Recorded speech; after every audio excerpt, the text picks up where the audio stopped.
ескерүү адаттарын тартипке келтирүү жөнүндө жобо, нике кыюу азебин жана үйлөнүү жана кыз узатуу тойлорун өткөрүү жөнүндө. Бул азыр ар бирине токтолобуз.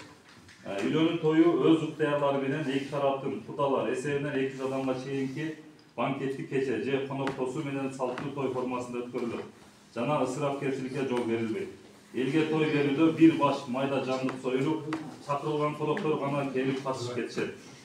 Меймандарга себет тартылбайт. Тойго да себет көтөрүп келүүгө тыюу салынат. Кудалашуудан баштап үйлөнүү тойго байланышкан бардык иш-чараларда, каада салттарда эки жаштын ата-энесинин өз ара макулдашуусу менен белгиленип өткөрүлүп, кудалашуудан баштап тойго байланышкан бардык иш-чаралардын эки тараптын туугандарына, конокторуна сый кийимдерди берүүгө тыюу салынат. Маанилүү турсаңыздар, кыз жигитке жана алардын ата-энелерине гана сый кийимдерди, белектерди берүүгө уруксат берилет деп белгилениптир. Эгерде сиз ашкана үчүн мебель, шкаф, ТВ зона же кандай гана мебель түрүн жасатам десеңиз, анда Оймо мебелге кайрылыңыз. Байланыш телефону 0222 91 58 58. Дарегибиз Ош шаарында.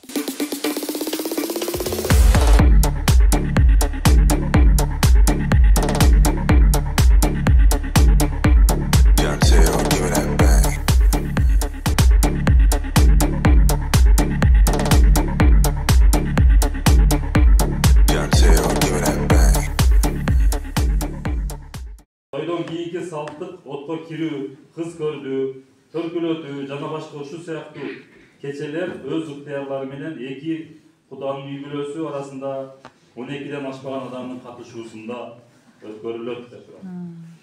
Кызга сеп берүүдө ашыкча жууркан төшөнчүлөр, килемдер азайтылып, турмуш тиричиликке зарыл болгон гана буюмдар берилет.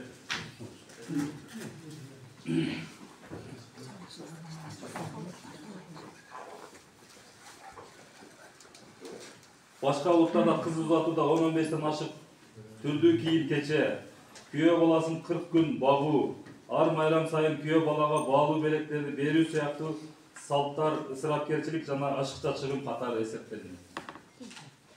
Кыз тарапка той алып барганда 12 адам, күйөө жолдоштор 10дон ашпоосу зарыл. Жарандык абалдын актыларын жазуу органдарына ЗАГС, никени мамлекеттик каттоодон өтүү салтанатында 3дөн ашуун транспортту колдонууга тыюу салынат.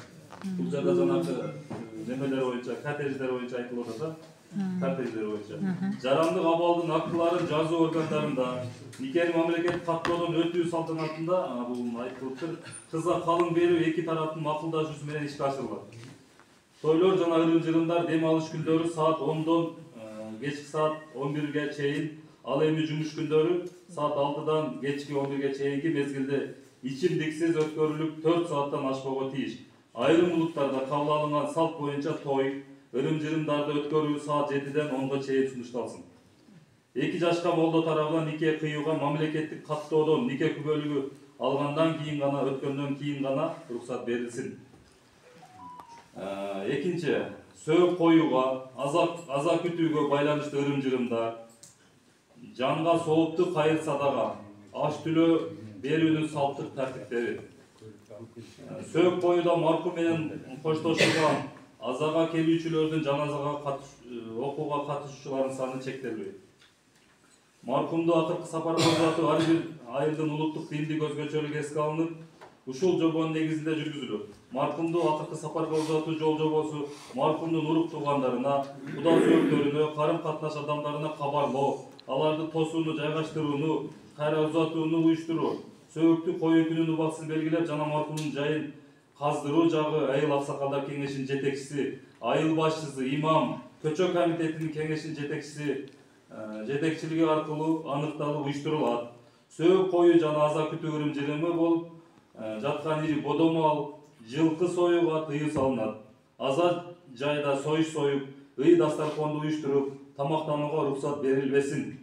Өзү жашаган калктуу конушка келип, ата-энесине, бир туугандарына Куран окутууга, бир койдон ашыкча жандык союуга тыюу салынсын. Сөөк коюуда жана аза күтүү учурунда спирттик ичимдиктерди колдонуу, мас абалда келүү улуттук менталитетке туура келбеген уяттуу жорук катары эсептелсин.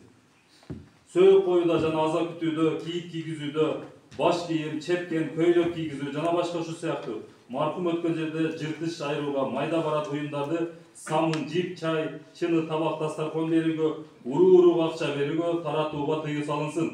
Маркумдун сөөгүн жуугандарга баш аяк сарпай берүүгө тыюу салынсын. Уюштуруу иштерине бекитилген гана кишилер катышсын. Аза күткөн, хайга кабылган, жабыркаган жетим жесир абалдагы муктаж үй бүлөлөргө кайрымдуулук иштерин уюштурууга, акча каражат, азык оокат жагынан жардамдарды берүүгө уруксат берилет. Каражат жагынан колдоо көрсөтүүгө чек коюлбайт. Сөөгү коюудан кийинки маркумдун үчтүк, бейшембилик, 40-тык, жылдык, айттык деп аш берүү маркумду эскерүү ырым-жырымдары тамак аш берүүсүз маркумга Куран окуп бата кылуу формасында өткөрүлсүн.